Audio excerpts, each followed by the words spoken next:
व्यवस्था विवरण अध्याय 29। मोआब में परमेश्वर की वाचा। इस्राएलियों से जो वाचा के बांधने की आज्ञा यहोवा ने मूसा को मोआब के देश में दी, उसके ये ही वचन है, और जो वाचा उसने उनसे होरेब पहाड़ पर बांधी थी, यह उससे अलग है।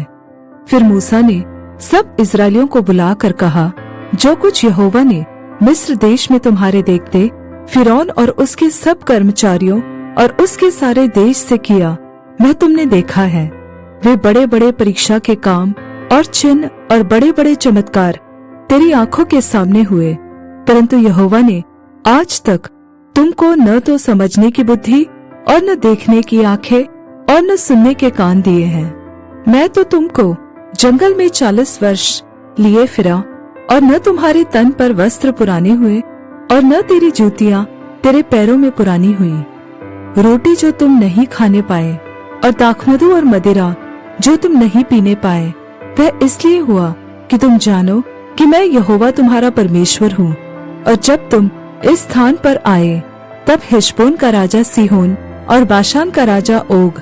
ये दोनों युद्ध के लिए हमारा सामना करने को निकल आए, और हमने उनको जीतकर उनका देश ले लिया, और रूबेनियों, गादियों और मनश्शे के आधे गोत्र के लोगों को मुझ भाग करके दे दिया। इसलिए इस वाचा की बातों का पालन करो, ताकि जो कुछ करो वह सफल हो।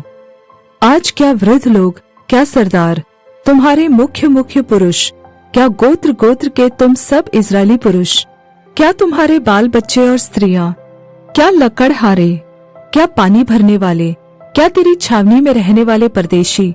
तुम सब के सब अपने परमेश्वर यहोवा के सामने इसलिए खड़े हुए हो कि जो वाचा तेरा परमेश्वर यहोवा आज तुझसे बांधता है और जो शपथ वह आज तुझको खिलाता है, उसमें तू सहभागी हो जाए। इसलिए कि उस वचन के अनुसार जो उसने तुझको दिया और उस शपथ के अनुसार जो उसने अब्राहम, इसहाक और याकूब तेरे पूर्वजों से खाई थी,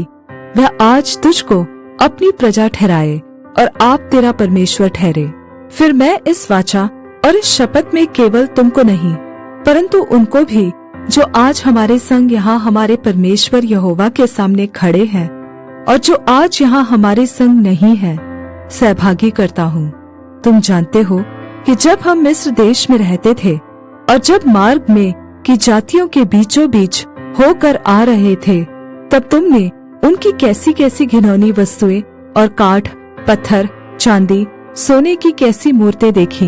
इसलिए ऐसा न हो कि तुम लोगों में ऐसा कोई पुरुष या स्त्री या कुल या गोत्र के लोग हों जिनका मन आज हमारे परमेश्वर यहोवा से फिर जाए और वे जाकर उन जातियों के देवताओं की उपासना करें। फिर ऐसा न हो कि तुम्हारे मध्य ऐसी कोई जड़ हो जिससे विष या कड़वा फल निकले, और ऐसा मनुष्य इस श्राप के वचन सुनकर अपने को आशीर्वाद के योग्य माने और यह सोचे कि चाहे मैं अपने मन के हठ पर चलूं और तृप्त होकर प्यास को मिटा डालूं, तो भी मेरा कुशल होगा।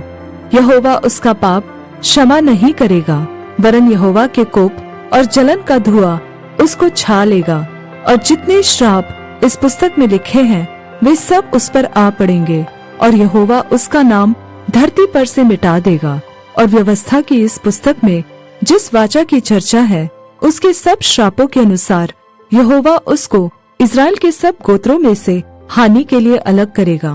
और आने वाली पीढ़ियों में तुम्हारे वंश के लोग जो तुम्हारे बाद उत्पन्न होंगे और परदेशी मनुष्य भी जो दूर देश से आएंगे, वे उस देश की विपत्तियां और उसमें यहोवा के फैलाए हुए रोग को देखकर और यह भी देखकर कि इसकी सब भूमि गंधक और लोन से भर गई है और यहाँ तक जल गई है कि इसमें न कुछ बोया जाता और न कुछ जम सकता और न घास उगती है, वरन सदोम और गमोरा,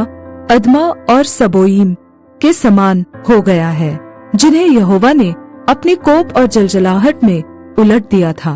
और सब जातियों के लोग पूछेंगे, यहोवा ने इस देश से ऐसा क्यों किया और इस बड़े कोप के भड़कने का क्या कारण है? तब लोग यह उत्तर देंगे, उनके पूर्वजों के परमेश्वर यहोवा ने जो वाचा उनके साथ मिस्र देश से निकालने के समय बांधी थी, उसको उन्होंने तोड़ा है और पराये देवताओं की उपासना की है, जिन्हें वे पहले नहीं जानते थे और यहोवा ने उनको नहीं दिया था। इसलिए यहोवा का कोप इस देश पर भड़क उठा है कि पुस्तक में लिखे हुए सब श्राप इस पर आ पड़े। और यहोवा ने कोप और जलजलाहट और बड़ा ही क्रोध करके उन्हें उनके देश में से उखाड़ कर दूसरे देश में फेंक दिया, जैसा कि आज प्रकट है। गुप्त बातें हमारे परमेश्वर यहोवा के वश में है,